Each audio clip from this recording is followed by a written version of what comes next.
Welcome to Acid Horizon, the Theory Podcast.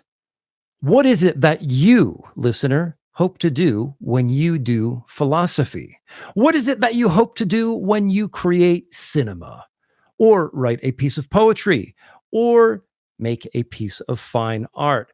Today on the program, we are going to talk about two of our favorite thinkers here on the podcast, who are Gilles Deleuze and Giorgio Agamben, dueling essays on the subject of the creative act or the act of creation. Deleuze's essay, What is a Creative Act? And Giorgio Agamben's, What is an Act of Creation?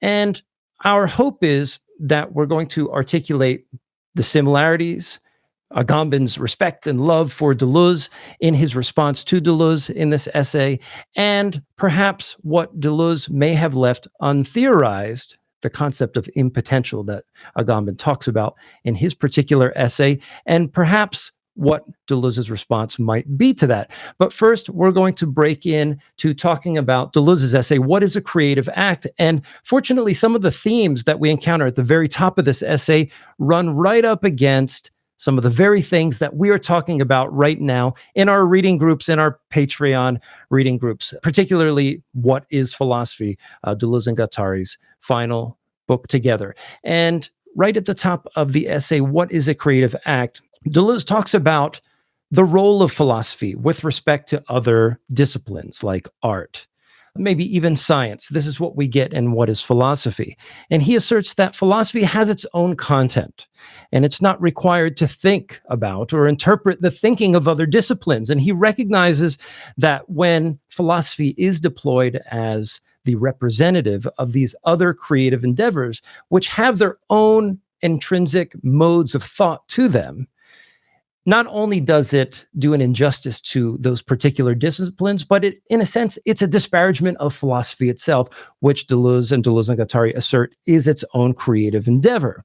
And so there's a few other things that I'd like to talk about in this essay as we go, namely what Deleuze means by the people to come, the people who are missing. And also we'll talk a little bit about speech acts and speech acts as a resistance to grids of intelligibility, the way in which, for example, the profane and the sacred are separated from one another. But before we do that, it's just the three of us today. We have Will and Adam in the mix. And I'm just going to go to Adam first to get his impressions on Deleuze's essay, and we'll have a little conversation about that, and then we'll talk a little bit about Agamben's response. Of course. And of course, Deleuze mentions that every piece of art is an act of resistance, and in some sense, every art creates a kind of resistant quality to it, insofar as every creative act releases a kind of potential, or at least forms a kind of resistance, be this, for example, the work of art trying to resist the passing of time. And it's hard to talk about resistance today without noting the resistance that various people amongst college campuses in the United States, how they've been occupying their buildings, particularly in Colombia, in a repetition of the occupation to protest the Vietnam War, all people coming together to protest the genocide in Gaza and facing quite typical but nonetheless shocking state repression, of course egged on by some of the most shameless fucking chancellors in their business departments, who obviously have nothing better to do because otherwise they would teach a real fucking subject.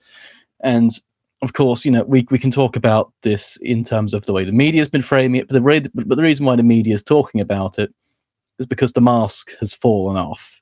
It's never really been quite on, but we see here the raw face of the bourgeois order and its genocidal global implications of management and policing. They want to talk about free speech on campus because they don't want to talk about the fact that we've found 2 free mass graves all across all of these hospitals that, the Zionist entity, the genocidaires, were supposedly never bombing. There are creative acts, there are acts of resistance to be made everywhere, both in Gaza, and there are creative acts of resistance everywhere for those with eyes to recognize them, and indeed they are unrecognizable before the mass of fascist pigs who will fall regardless. They're in their death spiral now, and eventually these systems are untenable. This is why they're lashing out. And so the question in relation to such an event is, what is thought to do, or what is philosophy to do. And to the extent that this essay provides a kind of meta philosophy, to the creation of concepts, and it's very similar to what we do in Antioculus. We say, philosophy is the creation of concepts in a manner hostile to the order of things, or else it is merely collaborating or complicit in its ongoing operation. And there's often a kind of dismissiveness to any kind of meta-philosophy that tries to give definitions of philosophy, because, of course, we find such a good surplus in debating what we're doing the entire time. It precludes us from doing it, or even though we're already doing it. It reminds me a little bit of Marxian ideology. They do not know what they are doing, and yet they are still doing it. And yet, with the idea that philosophy is the creation of concepts, there's a really good break implemented by Deleuze here. Namely, which it tries to break the monopoly of philosophy, a philosophy which is a specific discipline, a specific canon of texts, and specific set of conceptual practices and conceptual functions. It tries to stop from having monopoly over the entire realm of thought itself. This is part of Deleuze's way of shifting the image of thought, in which all good-natured, good thinking is kind of universal. We can all come together on a reasonable mediated ground and simply talk, abstractly about things like we're Habermas in a great discursive community. And I think this distinction here between philosophy and thought itself is a very useful one, because there is, of course, a very good impulse in wanting to expand philosophy to all realms of thought to avoid a kind of Eurocentrism or Western chauvinism. But it also presupposes that, why would every kind of thought want to be associated with philosophy? What makes philosophy so good? Its magnanimity, its noblesse oblige, presupposes a nobility of philosophy, which places it above what it actually does, which is, as Deleuze is saying, creating concepts. And these concepts are created indeed to embody a certain kind of resistance to something in the actual. We've seen this particularly with, and we'll see this later on in the week when we talk about Ernst Bloch with John Greenaway, the function of utopian thinking, the function of negative dialectics, and resistance. This energy is kind of what inspires philosophical thought. Otherwise, there wouldn't be any sort of void for philosophy to fill with these concepts. There wouldn't be any urge, any lack, any, let's say, ignorance or conceptual need to fill that gap. And this is why I think this is quite a good essay, not only because it has very good formations of the control society in it as well. The famous you control people with highways, you don't discipline them with highways, but by making more highways, you multiply the means of control. And this is a very French style of argumentation, actually. Because when I was last in France, it's one of the most cybernated travel systems I've ever seen, because there's all these constant tolls. Many of them you can just get past by waving like an automated badge, and you can run throughout the countryside if you go through these, of course, predetermined routes managed by checkpoints. And of course, if we think about the checkpoint today, we have precisely the checkpoints of the apartheid regime spreading across the world and manifest, of course, in the West Bank and Gaza. So I think this essay, despite the fact it's relatively artistic focus, is nonetheless so much bigger than this, so much broader than this, and it really speaks to the intensity or the loudness, the wide applicability of Deleuze's thought as well. And then these thoughts he did indeed apply in books like in essays, for example, like The Grandeur of Yasser Arafat and Stone. Well, let me just follow up quickly before I give it to Will. I completely agree with Adam on that count. When Deleuze holds up the phrase, art is the only thing which resists death, which was initially written by Malraux. First of all, art in this particular instance encompasses the artistry, not only of the fine arts, but even the artistry of science and the artistry of philosophy itself. And when we think about, for example, what's happening in today's universities, I think the way that thought and the discipline of the humanities, the tendency with which it's conceived of by administrations and so forth, runs completely counter to the vision of philosophy that Deleuze upholds, which is art and philosophy is not about communication or information. Art and philosophy is what rises above those forces which instrumentalize or codify expressions within a regime of science or already existent grids of intelligibility. So if you go to a university, for example, that has a degree in applied ethics, in quotes, applied. What is applied here? That means prefigured with an already prefab grid of intelligibility, where a set of parameters within which certain questions may or may not be asked. And, as we stand now, forward facing against one of the most violent upheavals of empire that we have seen in recent times, this is a time for art and philosophy in the sense that Deleuze calls for it. And what we are seeing is every attempt to repress that. And so when we think about, for example, in the very sort of like crass consumerist culture, the way in which something like détournement, the subversion of advertising and propaganda, like the whole like shepherd fairy obey phenomenon, and the way that has been completely cannibalized or metabolized by capitalism, repurposed as a consumer commodity and sold to you, now is when the rubber meets the road with what's happening in the world. And so those techniques, those strategies, those tactics that were created by our predecessors on the left can find a new life in this current moment of resistance. So I think when we think about philosophy as the capital form of thought, well, I think Deleuze rightly notes the way in which philosophy attempts to impose itself on these other disciplines like art and philosophy. But as we've seen today, philosophy now contends with another rival entity, which Deleuze flagged up way back when, which is the massive marketing apparatus that has infused the university. And so today, what we see is students standing up against voices of the administration who would call the police on them, who would sic the National Guard on them. This is the time to actually put our money where our mouths is as philosophers and speak out against it and support those students coming out onto their lawns at campus, creating encampments, going out to meet them, bringing them food, chanting with them, and doing whatever we can to support those who stand to resist imperialist powers. Yeah, I guess I'm here today to be the resident Agambenian. So Agamben writes this essay, "What is an Act of Creation?" And Agamben has actually a long history of responding to Deleuze. So Agamben's, for good reason, considered primarily a Benjaminian and a Foucauldian. But that doesn't mean that Agamben doesn't have other philosophical loves. And one of those kind of uncomfortable loves that he carries, along with Spinoza and others, is Deleuze. So he has many essays where he will flip the title of a Deleuze essay and then write about him. And I want to open by asking, okay, why is Agamben taking on Deleuze?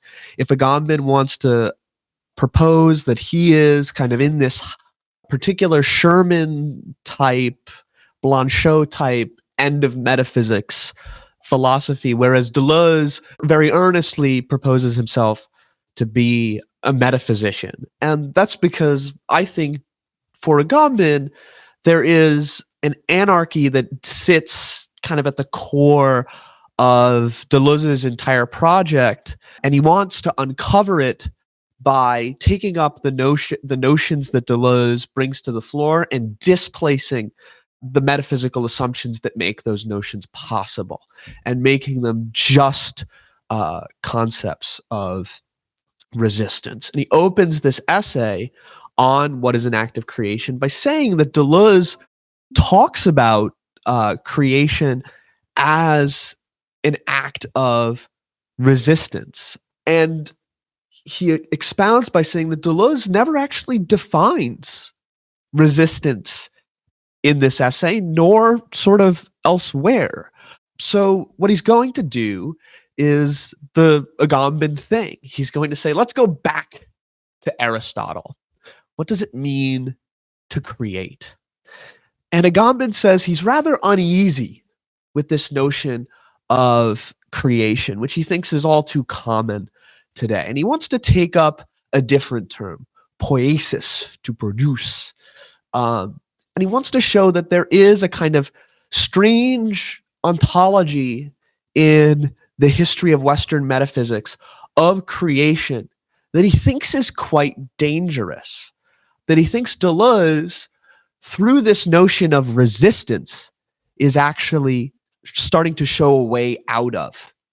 So in book 9 of the Metaphysics, book 2 of De Anima, and also in his Physics, Aristotle brings up this notion of the passage of potentiality into actuality. So dynamis and energeia.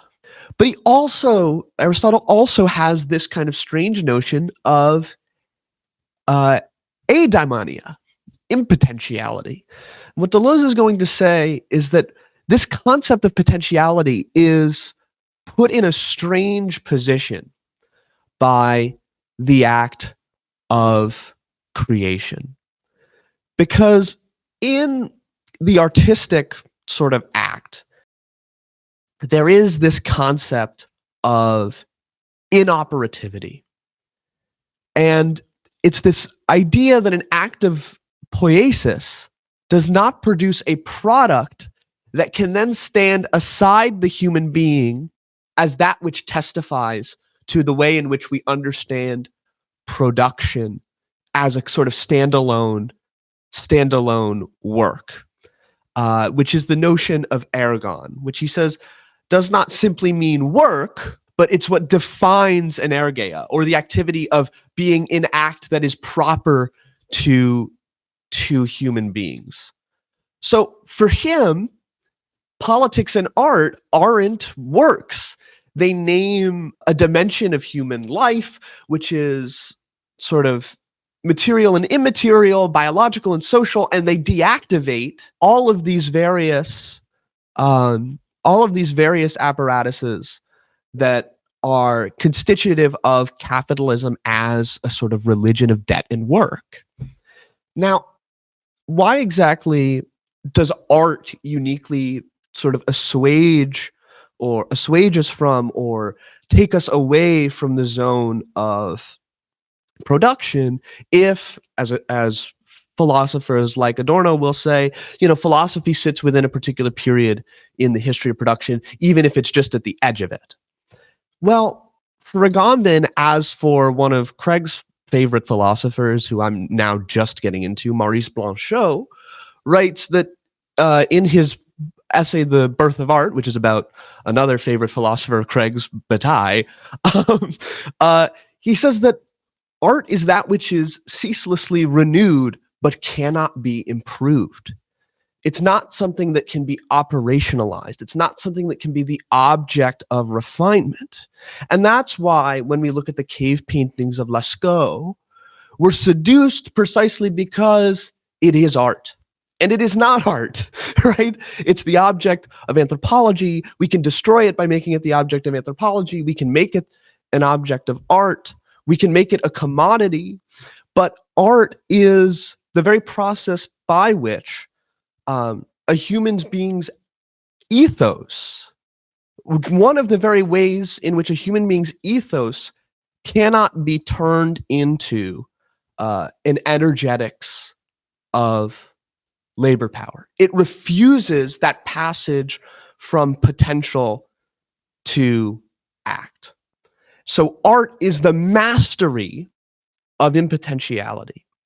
But that does not mean that art is genius, and that does not mean that art is an aesthetic judgment. So for Agamben, art points to an element of existence that we preserve in our being through these small resistances.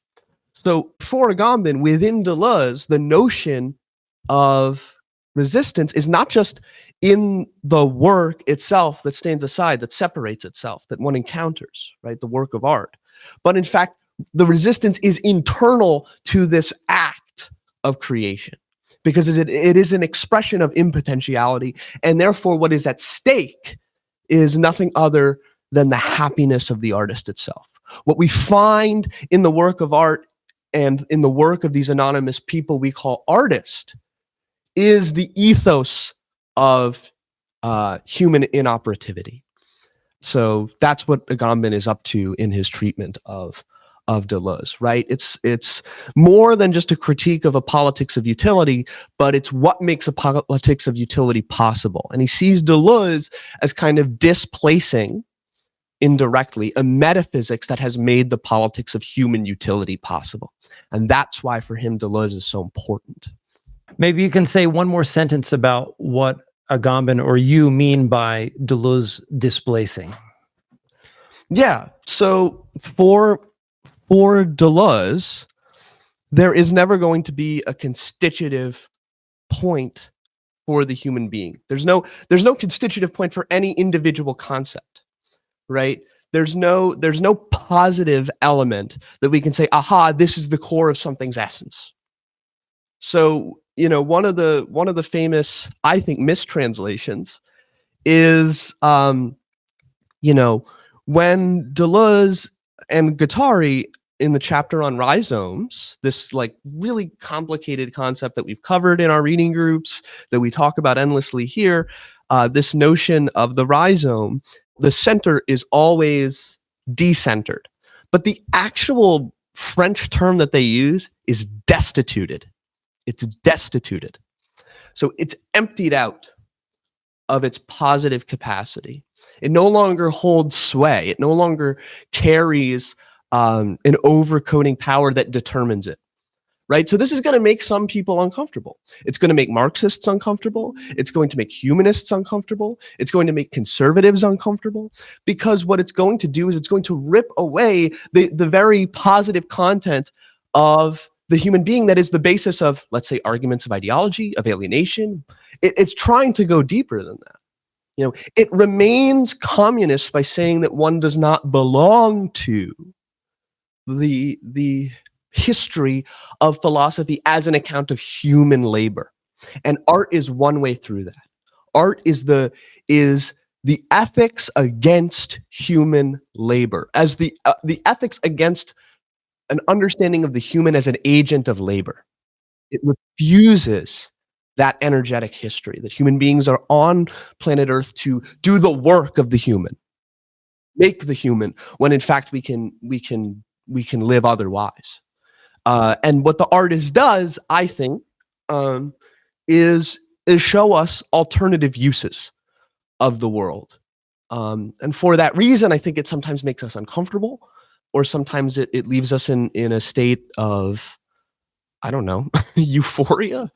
And maybe we'll get into Kantian notions of the sublime versus natural beauty, but I hope not.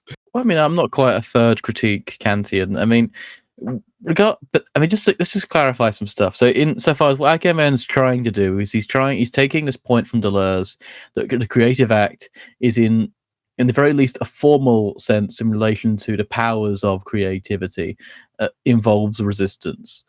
Is that resistance something that Agamben catches out in the concept of impotentiality? That is the resistance within the act of creativity. And in that sense, can we clarify what impotentiality is? Because, of course, we have potentiality. Is that just the power to act, to actualize something? And so, is that impotentiality not the absence, therefore, of that capacity? It's the power not to do so. Is that a kind of withholding power? Is for Agamben sort of the creative potential of? I mean, it's hard not to say human being, though. Are human beings the danger? Is the human being for the person that can hold it in? Is that kind of the anthropological destiny? This is kind of the danger with the way in which Agamben sometimes frames impotentiality. This potential not to does seem to sit kind of at the core of what Agamben thinks should redefine, but still sometimes define nonetheless, the human being, which is why I actually think we have to be careful with this essay and careful with Agamben, because sometimes, it does seem like Agamben wants to evacuate this notion of operativity altogether, and that's the Agamben that I like. But sometimes he still has this idea of the human essence as the essence of inoperativity, the decision, the positive decision not to, which I still think is sometimes a problem. But what Agamben seems to want to resist is something otherwise. Even if we catch him sometimes getting dangerously close to to a kind of anti-utilitarian but nonetheless human philosophy, which is, I think, sometimes the limit of Bataille as well. I think that whether we're talking about Book Lambda of the Metaphysics or, accounts of labor in Adam Smith, Karl Marx, there is this potential not to that makes the entire history of philosophy that sits, within the realm of actualization sort of untenable. So if our entire history of philosophy is just an account or a justification of creation, then we have not left the realm of Aristotelian metaphysics, right? Like, we've just stayed in this realm of creation, and therefore the world cannot be otherwise, right? If human beings are agents of actuality and the world is pure actualization, then this is all completely unavoidable and irreversible, right? But what impotentiality shows as a concept of resistance, especially when we talk about works like The Right to Be Lazy, it shows a possibility for a negative determination. So I think what these sorts of things show is, look, again, like, I'm going to sound anarchist here, but what Agamben's trying to do, and this book is called Creation and Anarchy, so I don't care, and I'm going to sound like Paul Lafargue, but he's cited here. It's the negation of the false negation of mobilizing labor power as the model of human revolution, right?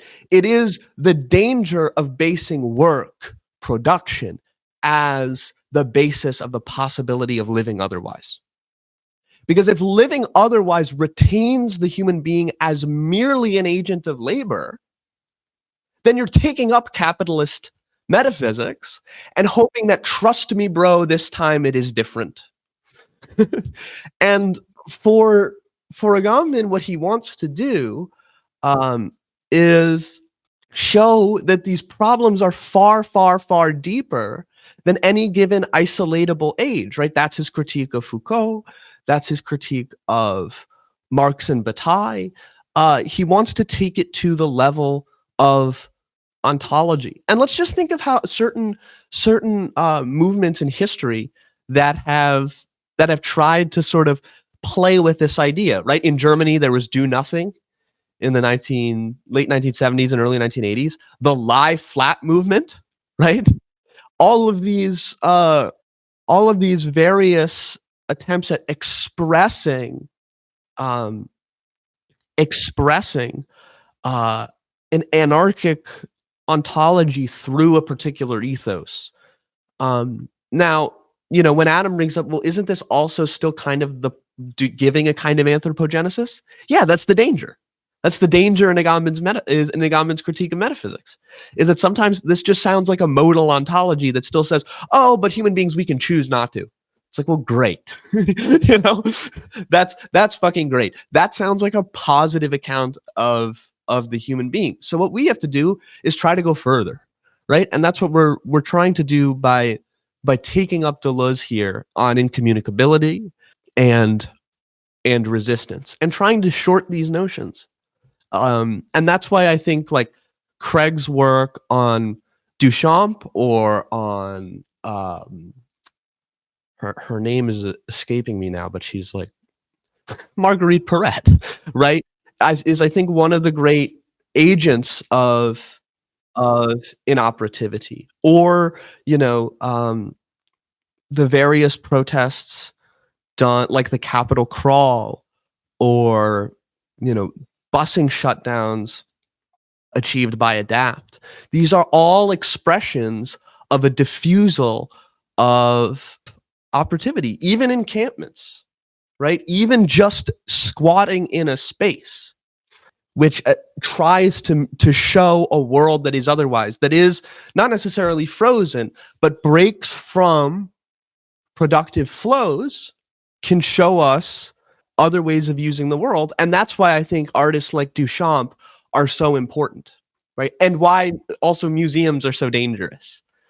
Because they return the work of art back into the cycle of production, and that's why Duchamp sort of throws a hand grenade by taking something out of the realm of production and then putting it back in as a kind of shameful mirror that is nonetheless sort of revealing the museum as a ruins of the history of production. So that's a lot of rambling. So I'll let Craig.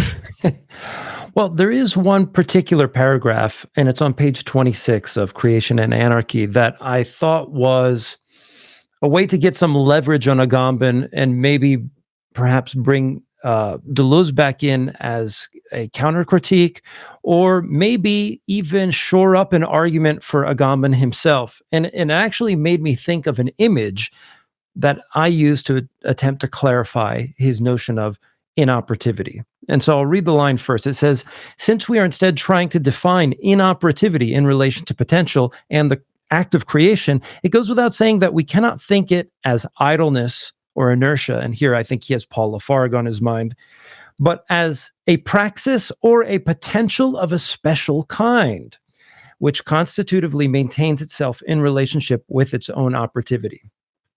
Now, elsewhere in the text, and I think it was a couple pages back, I don't know if it was a translational issue or if the meaning of what was said, perhaps it was just a brute misinterpretation, but a few pages back, Agamben says that I should just find it. But it made me think that Agamben wanted to say that inoperativity was prior to any notion of potential, or the notion of impotentiality was prior to potential. I mean, I would like to argue against that. I think, in a sense, they're mutually arising, and I would give my argument for that in just a moment. But on this point of it being a praxis or a potential of a special kind, it raises the question of, okay, what is that praxis? One, Will just brought up a few of them, like squatting or an encampment, for example, is the kind of practice of resistance that resists a very specific kind of order. Now, the question of whether or not this is a realization of a different kind of potential is now on the table, which I, in fact, do think it is in the Deleuzean sense. So this is an expression of creativity. But I would still grant to Agamben that there is a difference or a distinction with difference here to be made about what impotential is, even if it's nothing other than and I don't think this is the case, even if it's nothing other than clarifying what Deleuze might mean by resistance. And so the way that I tried to think about it was actually in terms that Bataille uses, a sort of general economy and a restricted economy of potential. There's a way in which any theory of potential is automatically going to demarcate and perhaps delimit other notions of potentiality that lie outside of its philosophical frame. So then we have to find a way of talking about kinds of actions that dissipate that order, or that dissipate, the implied metaphysics. And so the image that I came up with was a kind of currency. Imagine there's a kind of currency, just like any other currency, where I slip you a $20 bill or a 10-pound note, wherever you're living in the world. And, in exchange, I get 2 vegan sausage rolls for that, or whatever, right? Imagine if you're able to flip or invert that currency, right? That when I pass you the currency, now I owe you the vegan rolls. Now, that does not break the schema. In my analogy here, the money or the currency being a sort of abstract potential whereupon I can receive a good for, right? It'll manifest as X good. But if I invert it, that does nothing to disrupt the schema. However, if you flip this currency over, something magical happens in this image where when I pass you the currency, it becomes a complete affront to the value form itself, such that the thing that I was trying to get from you, like it completely disrupts the value form. It explodes the tableau of exchange. And so now we're outside of the restricted economy and we are in this sort of general economy of potential that I'm talking about. Some new kind of action or new event is going to spring up in the place of something as crass as a transaction. And I only use this image, I don't think this image is like an ironclad analogy to describe what's going on, but the way that I see it is impotentiality. It's realization alongside of potential, or when an act is undertaken in the spirit of inoperativity, what it does, it has this dissipative power that explodes the value form. It explodes mechanisms and apparatuses of subject creation. And it's just a way for us to think about how that in any given act, the impotential of any given potential is carried over with it in that act. But then that raises the question of what kind of acts, yet again, we're back to the praxis point of what kind of acts actually actualize this rupture of these restricted notions of economy or potential. I don't know, Will, maybe you could respond to some of that.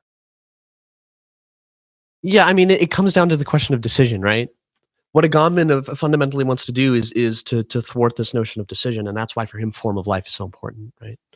What's at stake is someone's form of life in art, and I think that when we talk about praxis, we have to separate it from this very 20th century phenomenological notion of intentiality that we like to insert into discussions about praxis, especially when we talk about like the relationship between like praxin, activity, and taxon, right? Like position, like where one is in the hierarchy, or because when Aristotle is using these terms, he's like using military metaphors, which I always think is both really important and really interesting. But I think you're right in saying that there is a sort of economy of activity that Deleuze is sort of working within, and that Agamben is also sort of working within.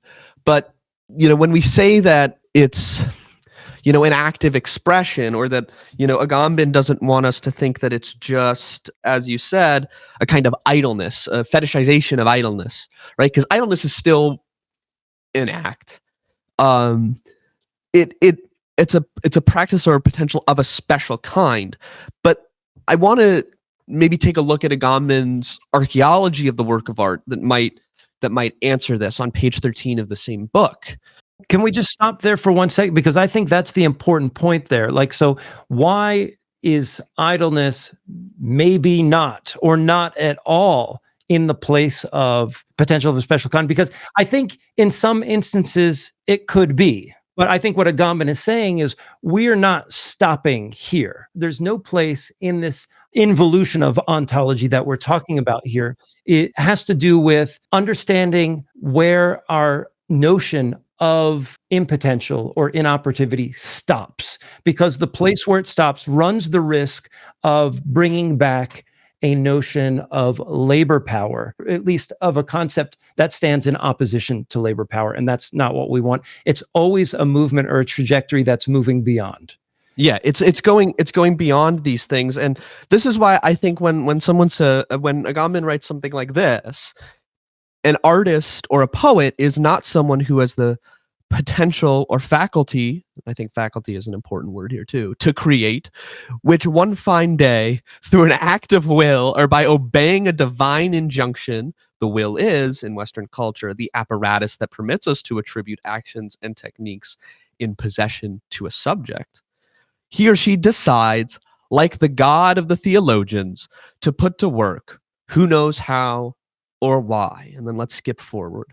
They are rather they, being artists or poets and so on, are rather living beings who, in the use and only in the use of their members of the world and those that surround them, gain experience of themselves and constitute themselves as forms of life. So what they testify to is to another way of being, which a people that perhaps are not, and I'm going to use this term ontologically, present, right? To a people that are, beneath the paving stones, a form of life that expresses itself alternatively, and it is about expression. So it's an active expression that one finds an alternative in which that one finds an alternative form of life, an alternative use of the world, etc. And there are certain philosophers like Andrew Mitchell who take up like Heidegger's later work on art and takes up almost explicitly artists who were subject to the Nazi laws about degenerate art, showing that it is precisely these artists who, in fact, frankly, do a better job at diffusing this sort of operative understanding of this machinic understanding of beings than, in fact, the Nazi philosopher did. So art is, when one is confronted by art, one is confronted by a form of life that sees the world otherwise. Like the famous, the really popular meme right now where one takes a picture of a serene space and says, imagine an oil rig here.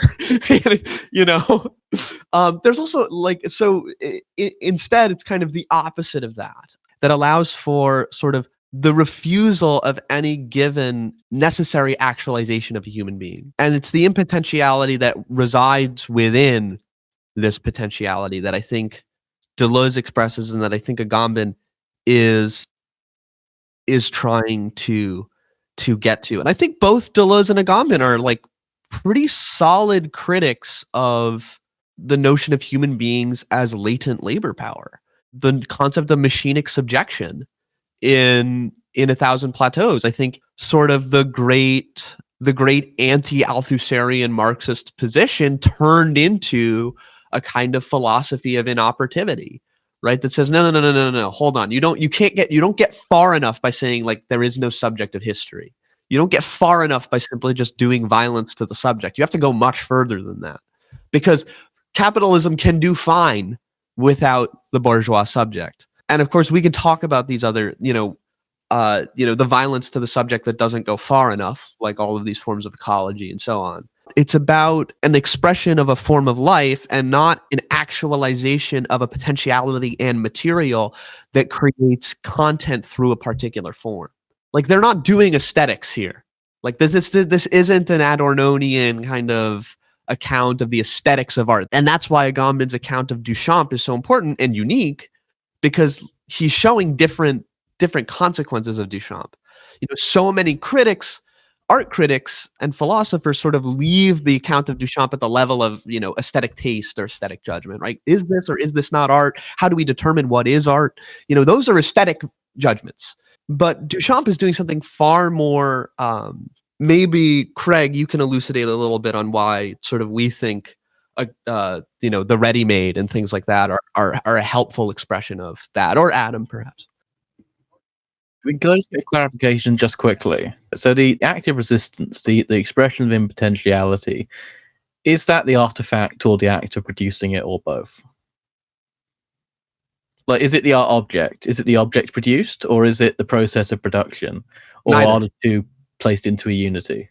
Okay. No, you don't. The whole point is, the whole point is to try to no longer force ourselves to think in relation to that process and product. If we remain in the realm of that processual metaphysics, then Agamben and Deleuze's projects have respectively failed.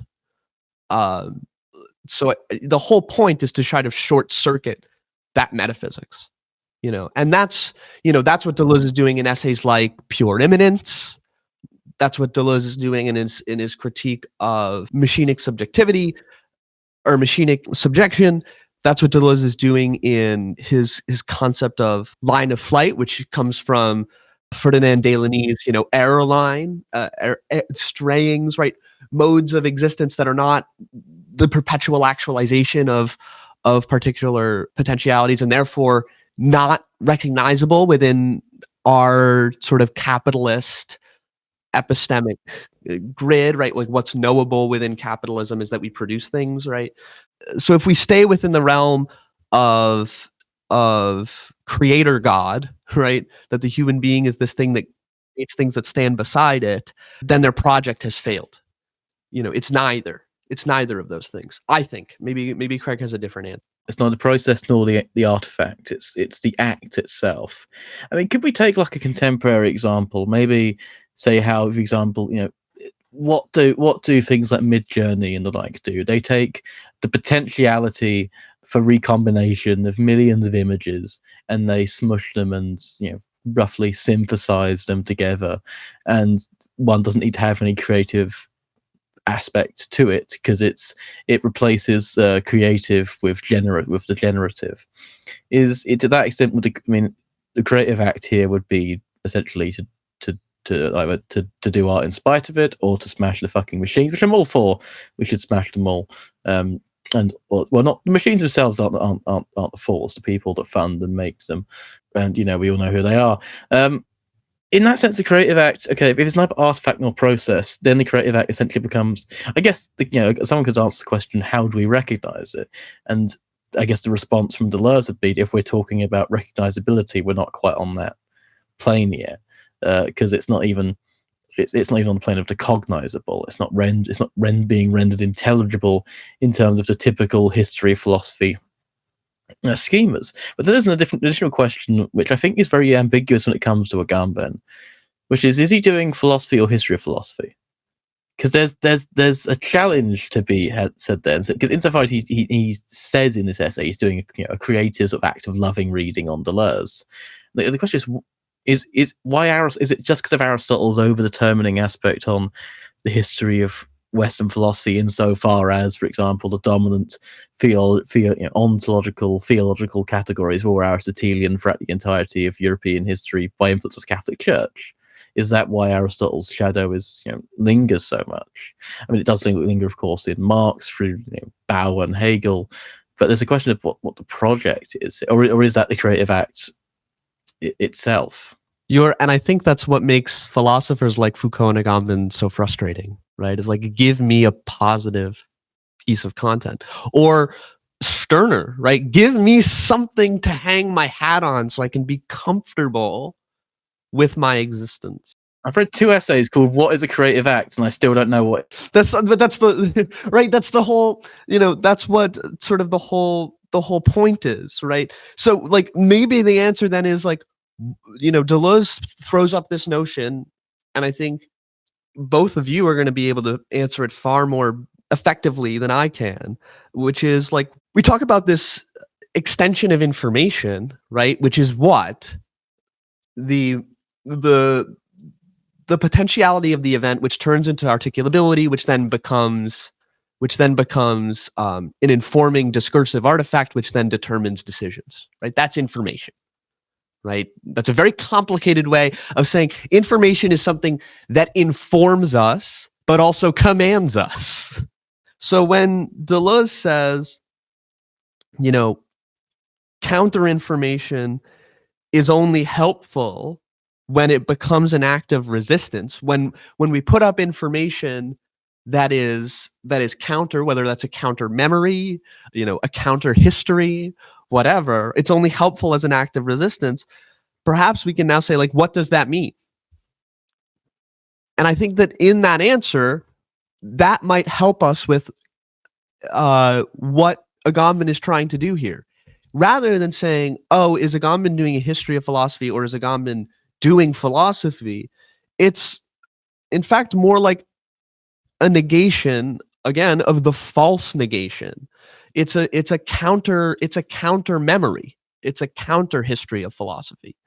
And I think that if we understand, Agamben's, people throw around this word ethico-poetics. Like, if we understand Agamben's like little ethico-poetical game here, perhaps we can understand it as a counter information that sits within the history of philosophy, a kind of subterranean, subversive history of philosophy that attempts to diffuse this very problem, this problem that produces apparatuses of disability, biopolitical racism, historical racism, etc., etc.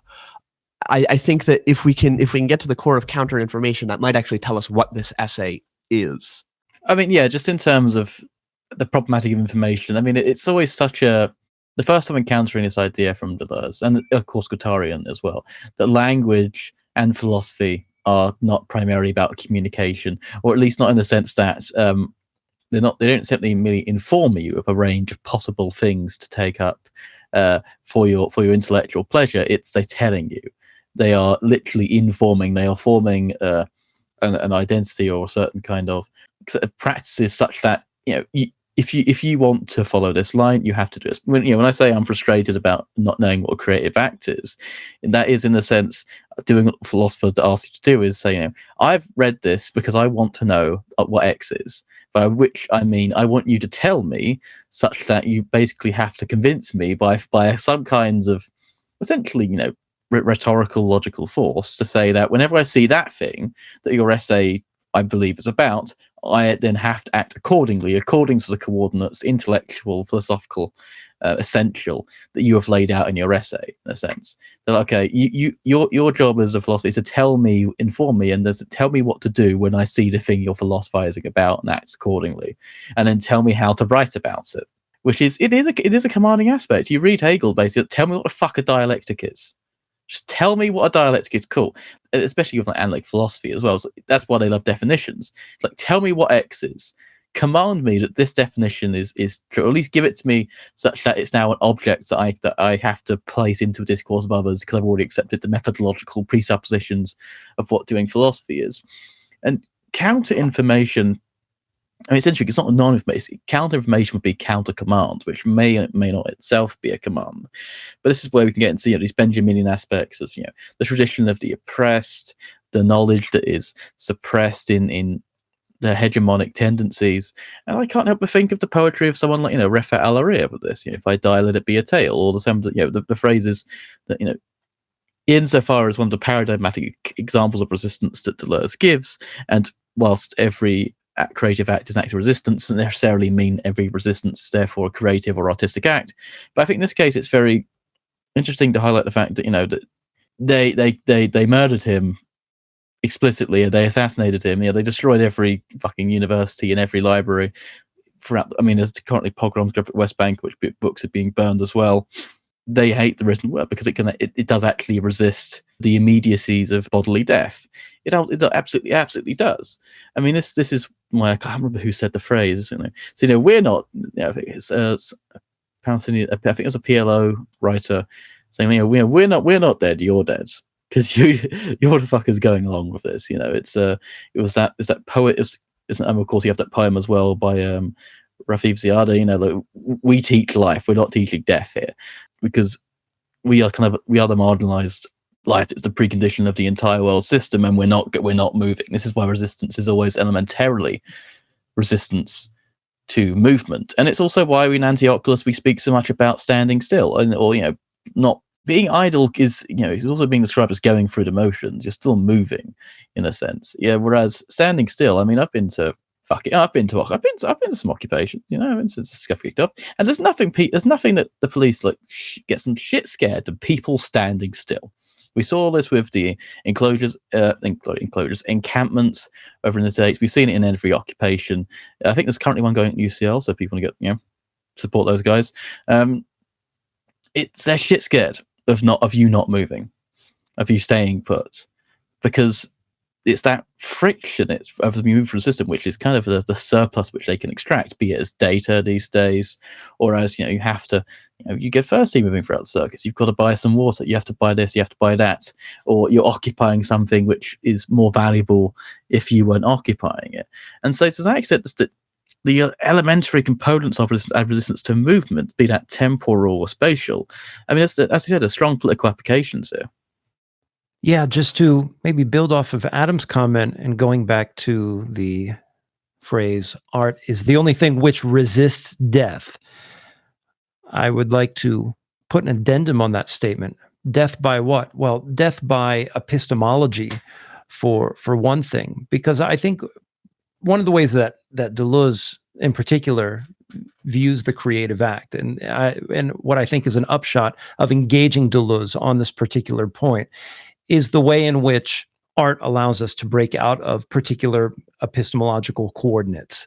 And I mean, just going back to what Adam said about standing still, what that does, the sort of freezing in place, the suspension, the altering of this spatio-temporal fabric just by not moving, lays bare, at least for a moment, the logic of the system that oppresses to the oppressors.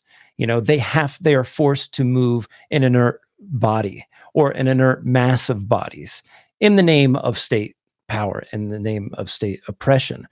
With respect to art broadly construed, I think another important concept to bring in here that may rectify some of the critique of Agamben is Deleuze's notion that the people are missing, that a work of art stands in relation to a people who do not exist and may never exist.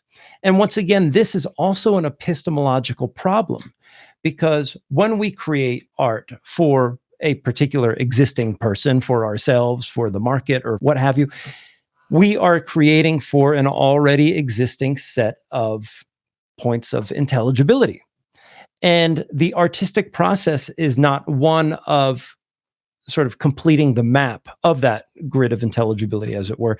It's about, and I even hesitate to say like opening up a new region of the map. No, because now we're falling back into the language of potentiality in the way that both Deleuze and Agamben are fighting against it. And really, perhaps the only thing to say is the foundering of a form of life, or the heralding of a form of life that may never come, but whose imminent oncoming, what it does for us, it creates a kind of becoming intense.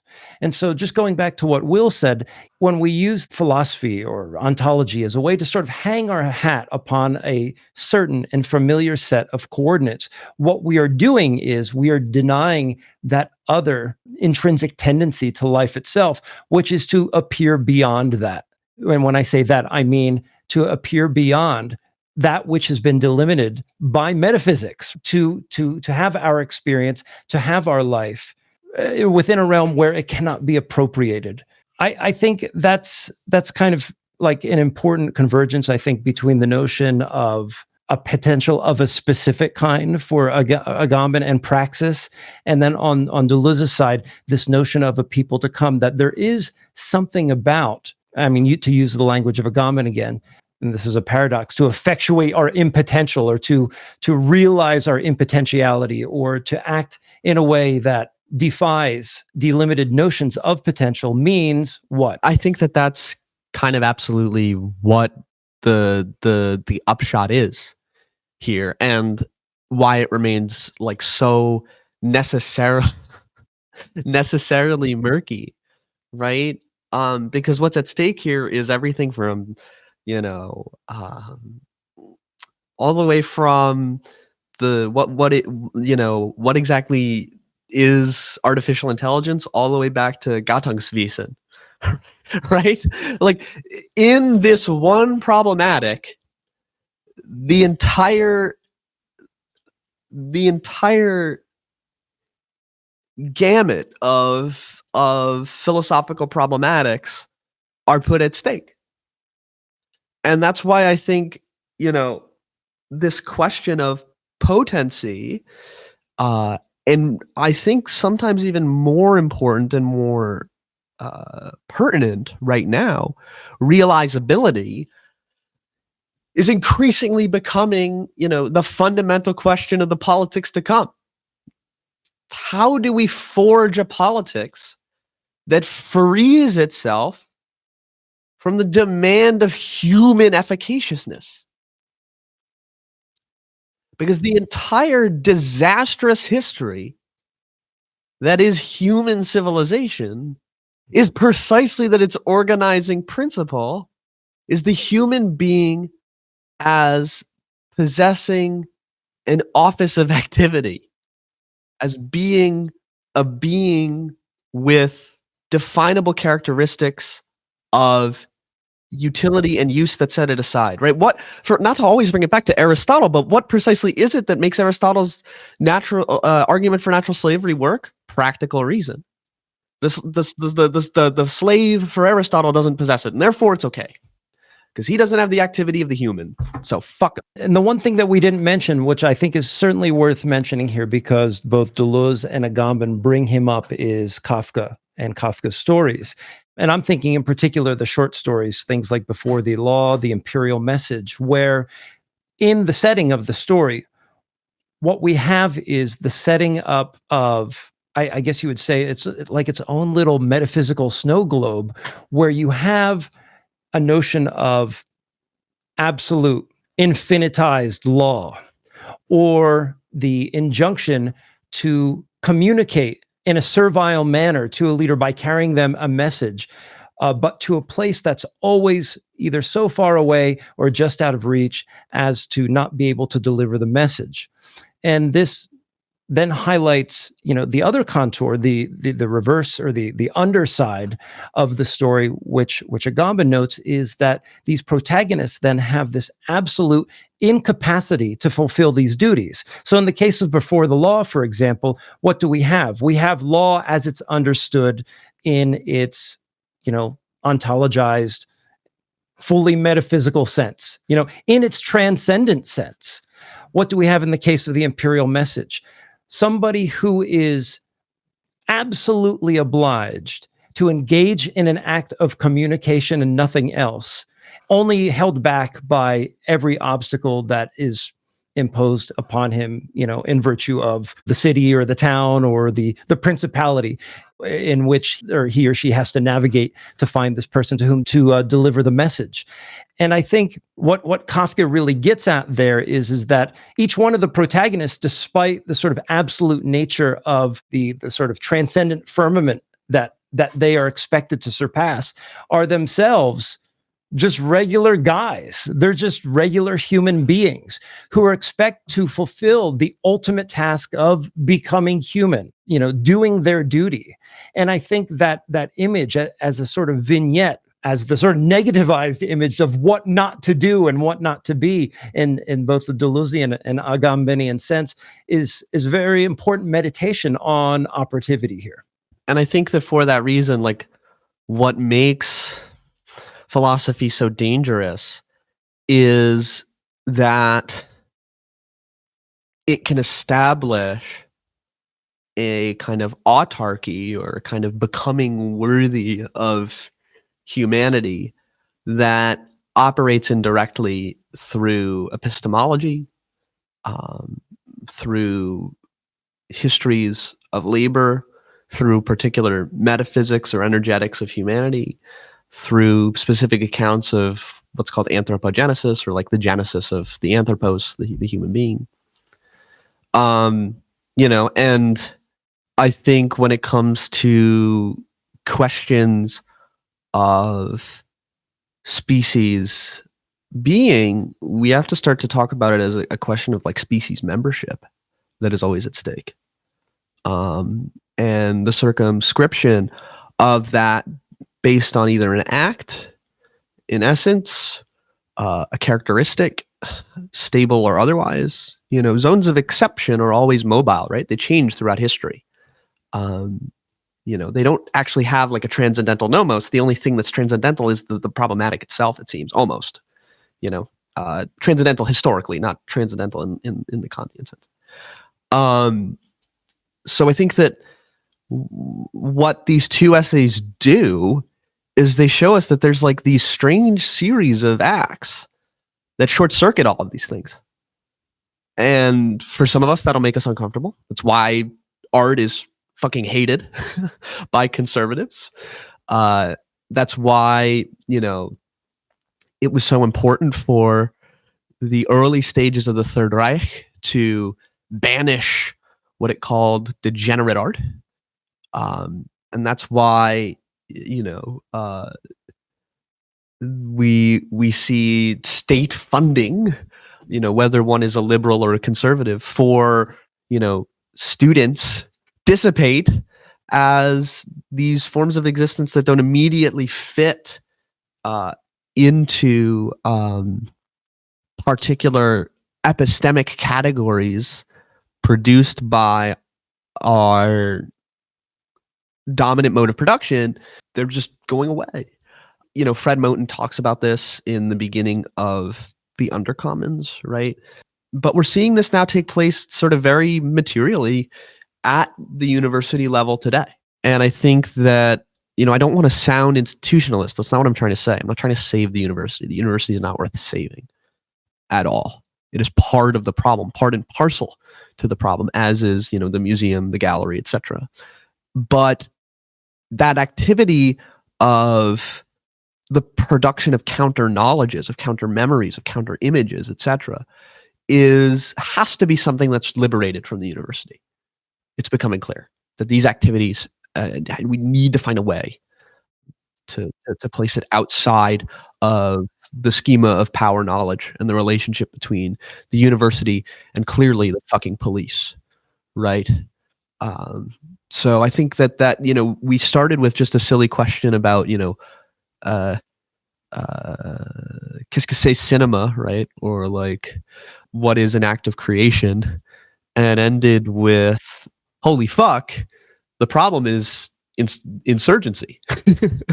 Well, I'm just glad that, with, as you mentioned, the degenerate, was it called Entartete Kunst, I think, the German, the third right aspect. I'm just glad we no longer have gangs of police officers roaming through Berlin, shutting down every art installation, because it signifies solidarity and the personality, and they may even say the humanity of marginalized peoples who is engaged in an imperial conquest against. That would be really fucking bad if Berlin was full of those cunts again, wouldn't it?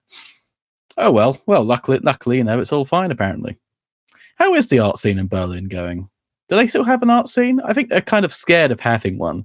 And to be honest, given what that state does, they should be.